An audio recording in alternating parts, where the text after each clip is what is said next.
Hey everyone, welcome back to yet another video.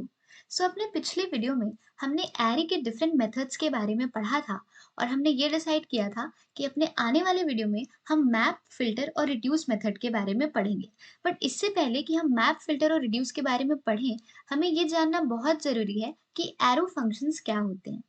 क्योंकि यार आगे आने वाले लेक्चर्स में हम most of the time arrow functions he use कर रहे होंगे। ठीक है, सो लेट्स स्टार्ट। फंक्शंस के बारे में हम ऑलरेडी पढ़ चुके हैं, तो यार अब एरो फंक्शंस की क्या ज़रूरत थी? तो जो एरो फंक्शंस हैं, ये बेसिकली एक कंसाइज़ वे होता है, जिसकी मदद से हम फंक्शंस को लिख पाते हैं, ठीक है? और जो सिंटैक्स है वो काफ़ी ज़्यादा सिंपल हो जाता है, ठीक है? जैसे कि यहाँ पर हमने पिछले वीडियो में पढ़ा था कि हम फंक्शंस कैसे लिखते हैं। सबसे पहले फंक्शन कीवर्ड यूज़ करते हैं, उसके बाद अपने फंक्शन का नाम देते हैं एंड उसके बाद ये पैरामीटर्स अगर कुछ होता है तो हम पैरेंथेसिस में पैरामीटर्स पास करते हैं एंड देन कर्ली ब्रेसेस की मदद से हम फंक्शन की बॉडी जो है वो तैयार करते हैं एंड रिटर्न कीवर्ड की मदद से हम रिजल्ट को रिटर्न कराते हैं। ठीक है, सो यार ये था एक तरीका हमारा फंक्शंस को कैसे लिखते हैं। बट अब हम पढ़ेंगे एरो फंक्शंस के बारे में। ठीक है, सो यार एरो फंक्शंस जो हैं वो ES6 में इंट्रोड्यूस हुए थे। ठीक है, अब ES6 क्या है? तो यार ES stands for ECMA script. ECMA script एक स्टैंडर्ड है जिसपे जावा स्क्रिप्ट बेस्ड है। ठीक है, और नए-नए वर्जन्स जैसे-जैसे ECMA स्क्रिप्ट के इंट्रोड्यूस होते जाते हैं, हर नए वर्जन के साथ-साथ कुछ नए-नए फीचर्स भी ऐड होते जाते हैं। ठीक है, तो जो ES6 है, ये ECMA स्क्रिप्ट का 6th वर्जन है जो कि 2015 में इंट्रोड्यूस हुआ था। और जैसे कि हम जानते हैं कि लेट और कॉन्स्ट कीवर्ड के बारे में, ठीक है? तो ये लेट कॉन्स्ट कीवर्ड भी ES6 में इंट्रोड्यूस हुए थे। इसके पहले लेट और कॉन्स्ट जैसा कुछ भी नहीं था जावास्क्रिप्ट में, तो पहले हम सिर्फ वर कीवर्ड का ही यूज़ किया करते थे। बट ES6 के आने के बाद लेट और कॉन्स्ट पर हम लोग स्विच कर गए, ठीक है? इसी तरीके से पहले सिर्फ जो सिंपल फंक्शंस हैं, हम वो यूज़ करते थे। बट ES6 के आने के बाद हम एरो फंक्शंस जो हैं, उन्हें यूज़ करने लगे। ठीक है, अब यार बिना किसी देरी के हम लोग सिंटैक्स समझ लेते हैं, ठीक है? तो हमें क्या करना होगा, जैसे हमने अपने फंक्शंस में ये जो फंक्शन बनाया है, ये एक सम फंक्शन है, ठीक है? तो हम लोग इसी का एग्ज़ाम्पल लेंगे, ठीक है? सबसे पहले हमें क्या करना होगा, एक वेरिएबल में हमें असाइन करना पड़ेगा इस फंक्शन को। तो वेरिएबल का नाम मैं सम ले लेती हूँ, ठीक है? अब क्या करना होगा, हम पैरेंथेसिस लेंगे एंड इसके बाद एरो लगाएँगे, इक्वल टू का साइन और ये एंगुलर ये जो ब्रैकेट है ये, ठीक है? ये हो गया हमारा एरो फंक्शन, ठीक है? इसे फैट एरो फंक्शन भी बोलते हैं, ठीक है? सो ये एरो का साइन रहेगा एंड इसके बाद हम क्या करेंगे, देखो यहाँ पर फंक्शन की बॉडी लिखेंगे, ठीक है?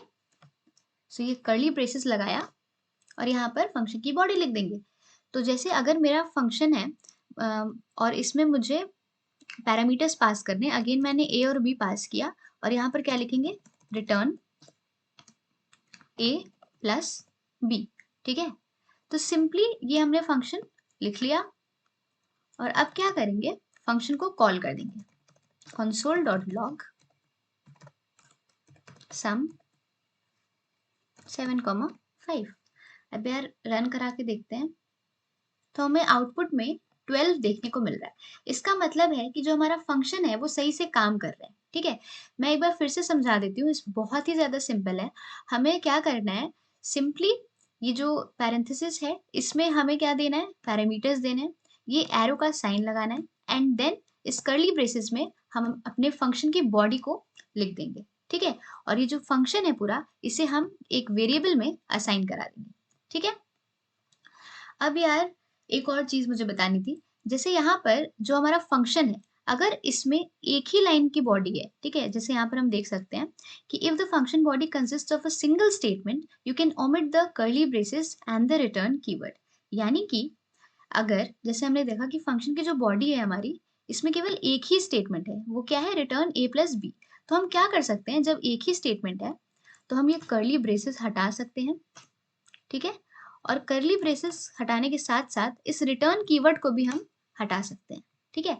तो यार सोचो सिर्फ एक लाइन में हमने अपना फंक्शन लिख दिया। ये जो हमारा ये वाला फंक्शन था,